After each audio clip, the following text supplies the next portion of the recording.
ఎంతైనా సంపాదించగలుగుతారు, ఎంత వెల్త్ అయినా క్రియేట్ చేయగలుగుతారు. అందుకని నేను ఈ నాలెడ్జ్ సొసైటీగా ఆంధ్రప్రదేశ్ని ఒక నాలెడ్జ్ హబ్గా తయారు చేయాలి. ఆంధ్రప్రదేశ్లో ఇలాంటి కార్యక్రమాలు జరగాలి.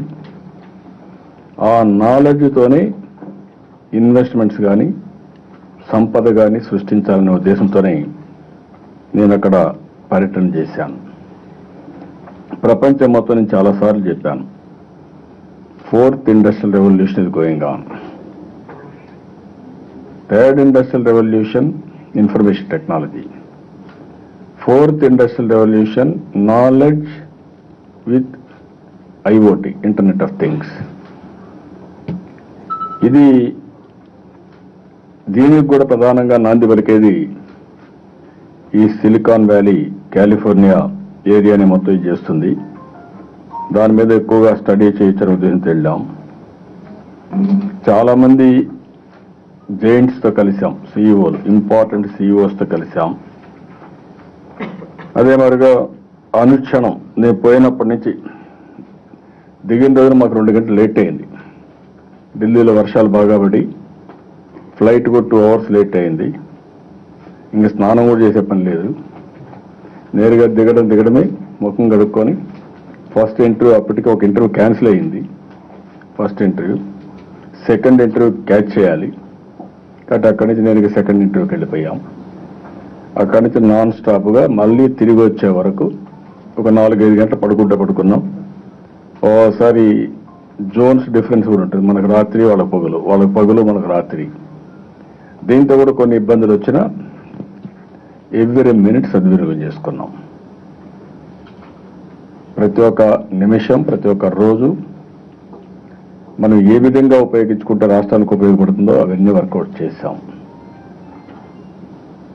టెక్నాలజీలో నేను చాలా కాన్సన్ట్రేట్ చేశాను.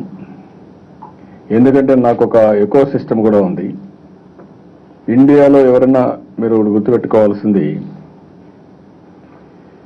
ప్రపంచంలో ఐటీలో ప్రతి ఒక్క నలుగురిలో ఒకరు ఇండియన్ ఉన్నారు. అదే మరి ఇండియన్స్లో ప్రపంచంలో ఐటీలో నలుగురిలో ఒకరు తెలుగువాడు ఉన్నాడు. That is our strength. మీరు ఏ కంపెనీకైనా వెళ్ళండి ప్రపంచంలో, అక్కడ తెలుగువాడు ఉంటాడు. మీరు ఏ దేశానికి వెళ్ళండి, అక్కడ తెలుగువాడు ఉంటాడు. That is the priority.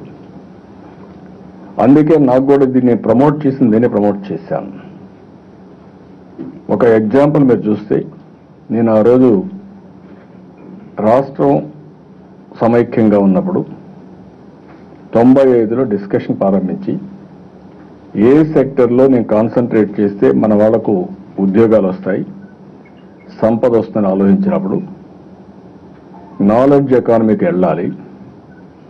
Knowledge ఎకానమీలో ఇన్ఫర్మేషన్ టెక్నాలజీ ఈరోజు లీడ్ చేస్తూ ఉంది. కాబట్టి ఇన్ఫర్మేషన్ టెక్నాలజీకి వెళ్ళాలని 30 ఇంజనీరింగ్ కాలేజీలు 350 ఇంజనీరింగ్ కాలేజ్ చేశాను. ఫస్ట్ హైటెక్ సిటీ కట్టాం. అమెరికాలో 14 రోజులు తిరిగాను. ఆల్ సిఇఓని కలిశాను. వాళ్ళందరూ వచ్చి మైక్రోసాఫ్ట్ మొదలుకొని గూగుల్ వరకు ఏ కంపెనీ చూసినా అన్ని కంపెనీలు తీసుకొచ్చాం. ఆ తర్వాత మీరు చూస్తే ఇక్కడి నుంచి మన వాళ్ళు ప్రపంచం అంతా వెళ్ళిపోయారు చదువుకొని. ప్రపంచం అంతా వెళితే నేను మళ్ళీ వెళ్ళినప్పుడు చాలాసార్లు మెసేజెస్ ఇచ్చాను. ఈరోజు ప్రపంచంలో ఎంప్లాయీస్కి వెళ్ళి, ప్రొఫెషనల్స్కి వెళ్ళి బాగా సంపాదించి జూయిష్ సంపాదించారు,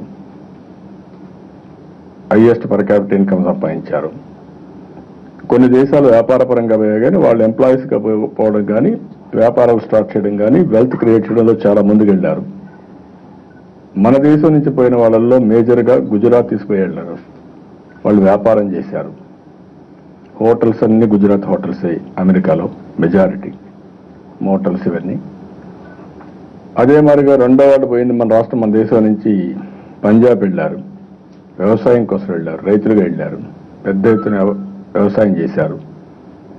మూడో వాళ్ళు మన వాళ్ళు పోయింది ప్రొఫెషనల్స్కి వెళ్ళారు, ఐటీ డాక్టర్స్కి వెళ్ళారు, ఇంజనీర్స్ అండ్ డాక్టర్స్కి వెళ్ళారు. నేను ఆ రోజు పిలిపించాను, ప్రొఫెషనల్స్ కానీ సాటిస్ఫై కావద్దండి, మీరు నెక్స్ట్ లెవెల్కి వెళ్ళండి, ఆంటర్ప్రెన్యూర్స్ కండి. పారిశ్రామికవేత్తలు కండి, వ్యాపారాలు చేయండి అని పిలిపించాను. పదే నేను చెప్పాను. ఈరోజు అమెరికాలో మన వాళ్ళు బ్రహ్మాండంగా వ్యాపారాలు చేసే పరిస్థితికి వచ్చారు. వ్యాపారాలు చేస్తున్నారు, బాగా సంపాదిస్తున్నారు. కొన్ని స్టార్టప్ కంపెనీలు పెట్టారు, బ్రేక్ త్రూస్ కూడా వచ్చాయి చాలా. ఈరోజు ఒక మాటలో చెప్పాలంటే 20 సంవత్సరాల్లో జూయిష్కి పోటీగా మనం నిలబడే పరిస్థితికి వచ్చారు. పర్ క్యాపిటల్ ఇన్కమ్లో ఇంకా బెటర్గా ఉన్నారు. అమెరికాలో ఆశ్చర్యంగా ఎవరైనా మాట్లాడితే హైయెస్ట్ పర్ క్యాపిటల్ ఇన్కమ్ ఎవరంటే ఇండియన్స్ అండ్ జూయిష్. ఇండియన్స్లో హైయెస్ట్ పర్ క్యాపిటల్ ఇన్కమ్ అంటే తెలుగువాడు. That is my contribution. నేను అడిగాను, నేను నవ్వుతూ కూడా అన్నాను, అందరూ మీ వల్లనే మేము వచ్చాం సార్ ఇక్కడికి. ఈరోజు మేము స్థాయిలో ఉన్నామంటే ఆ రోజు మీరు చూపించిన చొరవ, మీరు ఇచ్చిన విజన్ అంటే నాకు మీరందరూ కూడా కొంత డబ్బులు పే చేయాలి. ఏదైతే జోకింగ్గా నేను చెప్పాను, మీరు సంపాదించే డబ్బుల్లో నాకు కూడా వాటా ఉందా, రాయల్టీ పే చేయాలి మీరు. ఆ రాయల్టీ పే చేయమంటే వాళ్ళు కూడా నవ్వుతూ కరెక్టే సార్ మీరు చెప్పింది, మీ వల్లనే మేము ఇక్కడికి వచ్చామని చెప్పి పరిస్థితికి వచ్చారు. అక్కడి నుంచి నేను ఇంకొక స్టెప్ ముందుకెళ్ళి ఒక KPMG సంస్థను కూడా పెట్టి ప్రపంచంలో ఎలాంటి అవకాశాలను అధ్యయనం చేసి మళ్ళా మన తెలుగు వాళ్ళని నెక్స్ట్ స్టెప్ కట్టి తీసుకుపోవాలి అనేది ఒక ఎక్సర్సైజ్ చూపించాను. నెక్స్ట్ స్టెప్కి వెళ్ళేటప్పుడు తెలుగువాడు ఎక్కడున్నా స్థానికులతో అనుసంధానం కావాలి. ఆ ల్యాండ్ వల్ల మీకు ఈ అవకాశాలు వచ్చాయి కాబట్టి అక్కడ ఆ ప్రాంత ప్రజల కష్టాలు తెచ్చే విధంగా మీరు కూడా సహాయం చేయాలి, చారిటీ చేయాలి, వాళ్ళతో అనుసంధానం కావాలి, రాజకీయ నాయకులతో అనుసంధానం కావాలి. అదే సమయంలో మీరు అక్కడ మంచి పేరు తెచ్చుకుంటూ ఉన్నతమైన స్థాయికి వెళుతూ తెలుగు వారికి ఒక ప్రత్యేక స్థానం ప్రపంచంలో ఉండాలి. అత్యున్నతమైన స్థానంలో తెలుగు వాళ్ళు ఉండాలి. దానికి మీరు శ్రీకారం చుట్టమని చెప్పాను 3 మీటింగుల్లో. దానికి కూడా శ్రీకారం చుట్టే పరిస్థితికి వచ్చారు. నేను షికాగోలో అడ్రస్ చేశాను. ఆల్ అసోసియేషన్స్ పిలిపించి 55 అసోసియేషన్ ఉంటే 55 మంది పిలిపించాను, వాళ్ళతో మాట్లాడాను. డెల్హాస్లో అడ్రస్ చేశాను. అదే మరిగా శాన్ హోజేలో అడ్రస్ చేశాను. మిగిలిన దగ్గర కనపడబడితే కూడా చెప్పాను. ఇది ఒక స్ఫూర్తినిచ్చే విధంగా తీసుకెళ్ళాం. ఈసారి నా అమెరికన్ పర్యటనలో 2 మేజర్ బ్రేక్ త్రూస్. ఒక ఇన్నోవేషన్, ఫస్ట్ ఇన్నోవేషన్ అది solar and also storage, energy స్టోరేజ్కి దోహదం చేసే చర్యలు తీసుకున్నాం. ఇక్కడ మీరు గుర్తుపెట్టుకోవాల్సింది, నేను మొట్టమొదటిసారిగా పవర్ సెక్టర్ రిఫార్మ్స్ తీసుకొచ్చా. 98లో పవర్ సెక్టర్ రిఫార్మ్స్ అన్ని తీసుకొచ్చా. పవర్ సెక్టర్ రిఫార్మ్స్ వచ్చిన తర్వాత ఈ ఎనర్జీ సెక్టర్లో ఎఫిషియన్సీ పెంచుతూ జనరేషన్, డిస్ట్రిబ్యూషన్, ట్రాన్స్మిషన్ కంపెనీస్ పెట్టి రెగ్యులేటరీ కమిషన్ పెట్టాం. ఫస్ట్ టైం మందే. తర్వాత దేశం అంతా పెట్టారు. సెంట్రల్ కమిషన్ కూడా తర్వాత వచ్చిందనమాట. ఆ తర్వాత ఈసారి గవర్నమెంట్కి వస్తాను 22.5 మిలియన్ యూనిట్లు కరెంటు కొడుతుంది. నేను ఆ రోజు 1 మంత్ లోపల కరెంటు సరఫరా తీసుకొచ్చా. డిమాండ్ మీట్ చేశాం, కరెంటు కొరతలేదు. ఇప్పటి వరకు ఎదురు చూసే పని లేదు, సర్ప్లస్ కరెంటుకు వచ్చాం. దూరదృష్టితో మళ్ళీ ఆలోచించి కన్వెన్షనల్ ఎనర్జీకి వెళ్ళిపోయాం. సోలార్, విండ్ ఎనర్జీకి పెద్ద ఎత్తున పాలసీలు ఇచ్చి 4600 మెగావాట్లు 2 సంవత్సరాలు పూర్తి చేసేసాం. ప్రపంచంలో అతిపెద్ద సోలార్ పార్క్ కర్నూలులో ఉంది. 1000 మెగావాట్స్, 10,000 ఎకరాల్లో ప్రపంచంలో ఎక్కడా లేదు. One of the biggest park in the world, solar park is in Kurnool. ఇది ఒక స్ఫూర్తి. అదే మరిగా విండ్కి వెళ్ళిపోయాం. ఇప్పుడు ఒకప్పుడు 14 రూపాయలు యూనిట్ రేటు. మొన్న నేను ప్రారంభించినప్పుడు ₹6.50 రేటు. నేను అమెరికా పోయినప్పుడు ₹3.15 రేటు. తిరిగి వచ్చేటప్పుడు ₹2.45 రేటు. ఇప్పుడు లేటెస్ట్ ₹2.45 యూనిట్ కాస్ట్ వచ్చే పరిస్థితికి వచ్చింది సోలార్. ఇంకా తగ్గచ్చు. భగవంతుడు మనకిచ్చింది బ్యూటిఫుల్ సన్ ఇచ్చాడు. మన రాష్ట్రం పేరు కూడా సన్ రైజ్ ఆంధ్రప్రదేశ్. ఆ పేరు కూడా పెట్టుకున్నాం. అది కూడా కలిసి వచ్చింది. ఒక మాట చెప్పాలంటే సన్ మన దగ్గరనే పుడతాడు. కాబట్టి మనకు ఎండకు బాధ లేదు. అందుకనే ఈరోజు మీరు చూసినప్పుడు సోలార్ పైన, విండ్ పైన మనం ఫోకస్ పెడితే చాలా కాస్ట్ ఎఫెక్టివ్, ఇప్పుడు మేజర్ బ్రేక్ త్రూ. అయితే ఈ రెండు వచ్చినప్పుడు మీకు ఒక ప్రాబ్లం, డే టైం సన్ ఉంటుంది, విండ్ ఉంటే ఈవినింగ్ టైం కొంత టైం వస్తుంది. మిగిలిన టైంలో ఏం చేయాలనుకున్నప్పుడు స్టోరేజ్ రావాలని నేను జపాన్ పోయినప్పుడే శ్రీకారం చుట్టాను. ఎల్జీ అక్కడ ఉంది, శాంసంగ్ ఉంది, వాళ్ళు ఇంకా ఎక్కువ బ్రేక్ త్రూ తేలేకపోయారు. నిన్న నేను పోయినప్పుడు ఏదైతే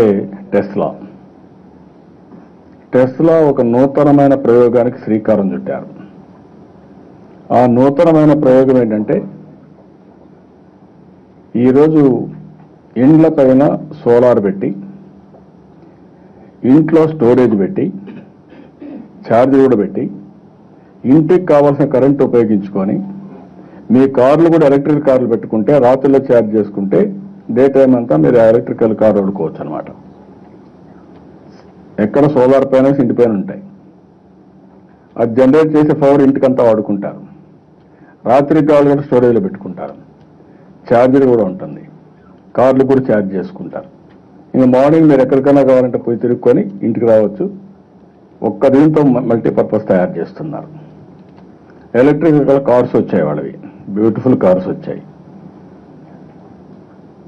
డ్రైవర్లెస్ కార్లు, డ్రైవర్ ఉండడు, శుభ్రంగా బ్రహ్మాండం నడుస్తున్నాయి.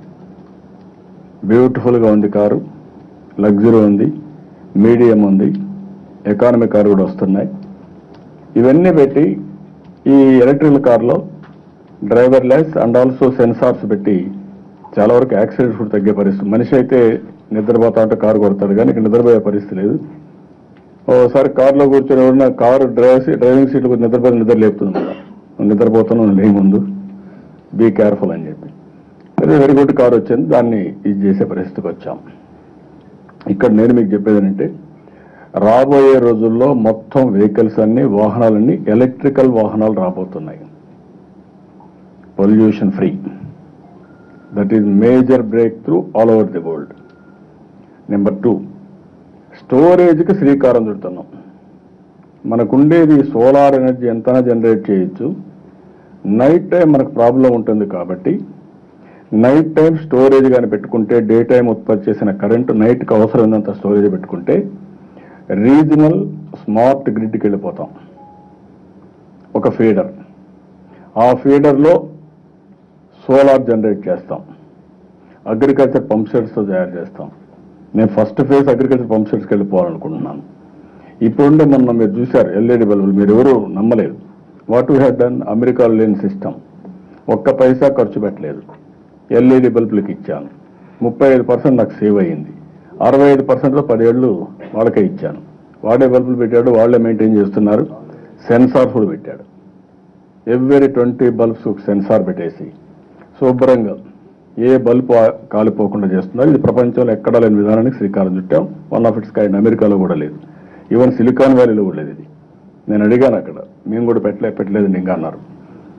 నెంబర్ 2, ఏదైతే ఇది జరిగిన తర్వాత ఆల్ అగ్రికల్చర్ పంప్ సెట్స్ సోలార్కి వెళ్ళిపోతే గవర్నమెంట్ డబ్బులు ఇచ్చి వాళ్ళు వాడుకున్నంత వాడుకుంటారు, మిగిలిన గ్రిడ్ తీసుకుంటాం.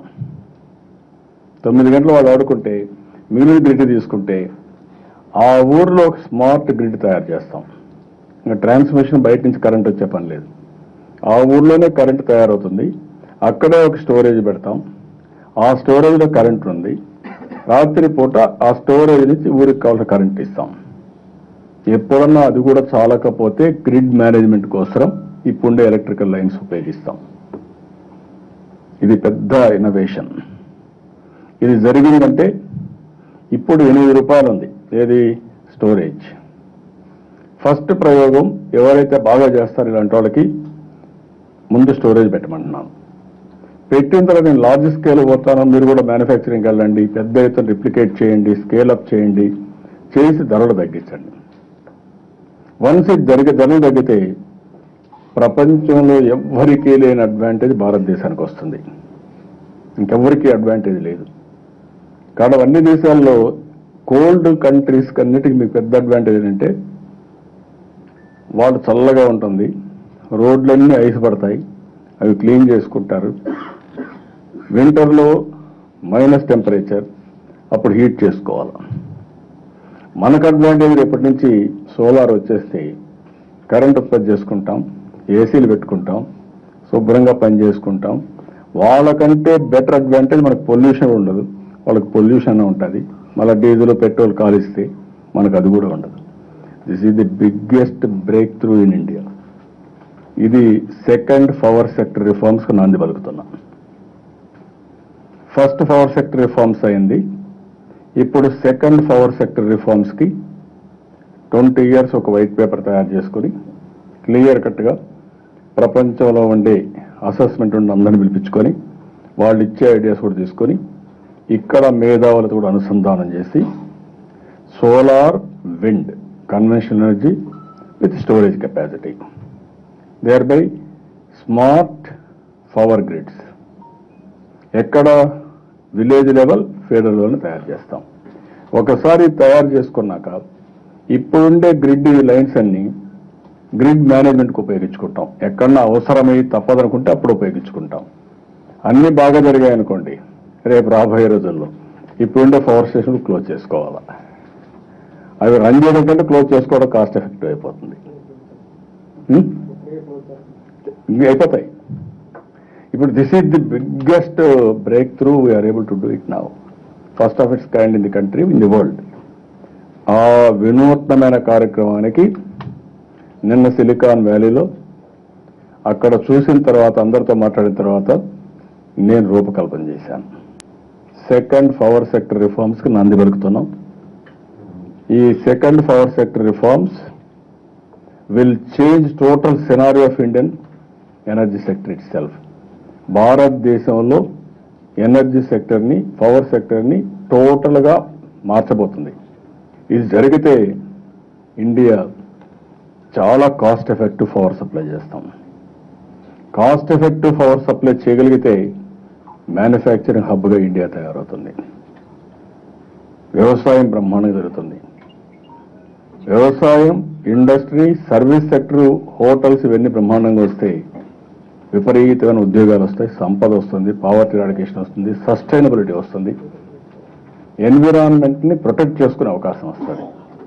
That is the biggest break through. I'm very happy. అది 4-5 రోజులు మేమంతా కూర్చున్నాక నేను ఇవన్నీ చేసి మా వాళ్ళతో, రామకృష్ణ గారితో, మా సెక్రటరీస్తో కూర్చున్నాక yes it is possible, will do it now అని ఒక దీనికి వచ్చాం. అది పెద్ద ఒక వినూత్నమైన ప్రయోగానికి అమెరికా ట్రిప్ నాంది పలికింది.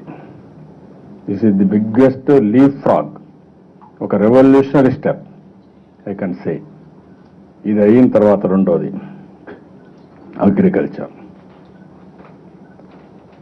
నేను పోయిన దాంట్లో ఎక్కువ సమయం అగ్రికల్చర్కే స్పెండ్ చేశాను. నేను ఎక్కడికి పోయినా ఏ విధంగా చేయాలి అని ఆలోచించినప్పుడు ఒకటి మీరు చూస్తే ఇక్కడ అయోవా స్టేట్, అక్కడ అయోవా యూనివర్సిటీ, వీళ్ళు వ్యవసాయ రంగంలో చాలా ముందున్నారు. One of the best university ఇది, చాలా మంది ఉన్నారు. ఈవెన్ వీళ్ళ యొక్క ఈ రాష్ట్రం యొక్క సెక్రటరీ ఎవరైతే ఉన్నారో వీళ్ళు ఫెడరల్ గవర్నమెంట్లో కూడా సెక్రటరీగా డిసిగ్నేట్ చేశారు. ఎందుకంటే ఇది ఎక్కువ వ్యవసాయ రాష్ట్రం కాబట్టి వినూత్నమైన కార్యక్రమాలు చేస్తున్నారు ఉద్దేశంతో. ఆ స్టేట్ సెక్రటరీని నేషనల్ సెక్రటరీగా కూడా ఎక్స్-అఫిషియోగా పెట్టుకొని వర్కౌట్ చేస్తున్నారు. వాళ్ళతో ఒక కీలకమైన ఒప్పందం చేశాం, అయోవా యూనివర్సిటీ. అది మెగా సీడ్ పార్క్. ఇది ఈ మెగా సీడ్ పార్క్లో ప్రపంచంలో ఉండే అన్ని సీడ్ కంపెనీస్ అన్ని వచ్చి రాయలసీమ కేంద్రంగా, కర్నూలు కేంద్రంగా విత్తనాలు ఉత్పత్తి చేసే కేంద్రాలు పెట్టుకుంటారు. రైతులతో ప్రాసెస్ చేస్తారు, సౌత్ ఈస్ట్ ఏషియాకు మార్కెట్ చేస్తారు, పరిశోధనలు చేస్తారు. అదే మరిగా ఇక్కడి నుంచి సీడ్ కానీ లేకపోతే ఏమేమి ఉన్నాయో దానికి ఒక ఎకో సిస్టమ్ క్రియేట్ చేయడానికి ఏమున్నాయో అవన్నీ కూడా ఇచ్చేస్తారు. ఆ యూనివర్సిటీ డీన్ మిస్సెస్ ప్రొఫెసర్ వెండి వింటర్స్టీన్తో సమావేశమయ్యాం. దీనివల్ల ఒక సాటిస్ఫాక్షన్ నాకు ఇప్పటికే కొంతవరకు మనం 28.4% రెయిన్ఫాల్ డెఫిసిట్ ఉన్నప్పటికీ 14% గ్రోత్ రేట్ వచ్చింది. ఈరోజు వినూత్నమైన కార్యక్రమాల్లో మనం పోయింది మీరు చూస్తే అగ్రికల్చర్లో స్ట్రాటజీ మార్చాం. ఒక స్ట్రాటజీ అగ్రికల్చర్ చేస్తూనే ఎక్కువ హార్టికల్చర్, లైవ్ స్టాక్, అదే మాదిరిగా ఫిషరీస్ ఎక్కువ వెళ్ళాం. దీనివల్ల ఒక్కోసారి కరువు వచ్చినా దాన్ని తట్టుకునే శక్తి చెడుగా గ్రోత్లో ఎఫెక్ట్ కాకుండా ముందు పోగలిగాం. ఎప్పుడన్నా డ్రై స్పెల్ వస్తే దాన్ని కూడా మిటిగేట్ చేయడానికి ఈరోజు రెయిన్ గన్ పెట్టుకున్నాం. ఇంకొక పక్క నదులు అనుసంధానం చేస్తూ నీరు ప్రగతి ఒక ఉద్యమ స్ఫూర్తితో చేస్తున్నాం. ఎక్కువ చెక్ డ్యాములు కానీ, ఫామ్ పాండ్స్ కానీ, అదే మరి క్యాస్కెట్స్ ఆఫ్ ట్యాంక్స్ కానీ, పూడికలు తీయడం కానీ, ఇంకొక పక్క నదుల అనుసంధానం, ఇంకొక పక్కన ఇవన్నీ చేస్తూనే ఈరోజు మొబైల్ లిఫ్ట్లు కూడా పెట్టి 10-20 కిలోమీటర్లు సర్ప్లస్ డెఫిసిట్ ఎక్కడన్నా చెరువులో నీళ్ళు లేకపోతే అవి కూడా ఫిలప్ చేయడానికి తీసుకున్నాం. అవన్నీ తీసుకున్న తర్వాత నీళ్లు ఇస్తున్నాం, మెటీరియల్ ఇస్తున్నాం, మెకనైజేషన్ పోయి అన్నీ పోయాం. అదే సమయంలో మనం చేయాల్సింది best technologies available all over the world మన దగ్గరికి రావాలి. నేను ఒక పిలిపించాను. ఒకటి స్ట్రాటజీ, 2 స్ట్రాటజీకి అనుబంధంగా టెక్నాలజీలు ఉపయోగించి బెస్ట్ ఇన్ ది కంట్రీ కావాలి, ఆ తర్వాత బెస్ట్ ఇన్ ది వరల్డ్ కావాలి. అది ప్రొడక్షన్ కావచ్చు, ప్రొడక్టివిటీ కావచ్చు, క్వాలిటీ కావచ్చు, అన్నిట్లో కూడా బెస్ట్ ఇన్ ది వరల్డ్ కావాలి. అది రావాలంటే ఇలాంటి యూనివర్సిటీస్తో అనుసంధానం అవసరం. Iowa university is one of the best university. అక్కడ కూడా నేను అయోవా యూనివర్సిటీ పోయినప్పుడు అక్కడ వరల్డ్ ఫుడ్ ప్రైజ్ ఫౌండేషన్ అధ్యక్షుడు, వరల్డ్ ఫుడ్ ప్రైజ్ ఫౌండేషన్ అధ్యక్షుడు అక్కడ హెడ్ క్వార్టర్ అది. అతను కెన్నెత్ కిన్ కూడా నేను కలిశాను, ఆయనతో కూడా చర్చించాం. అతను అగ్రికల్చర్ నోబెల్ ప్రైజ్ వచ్చింది.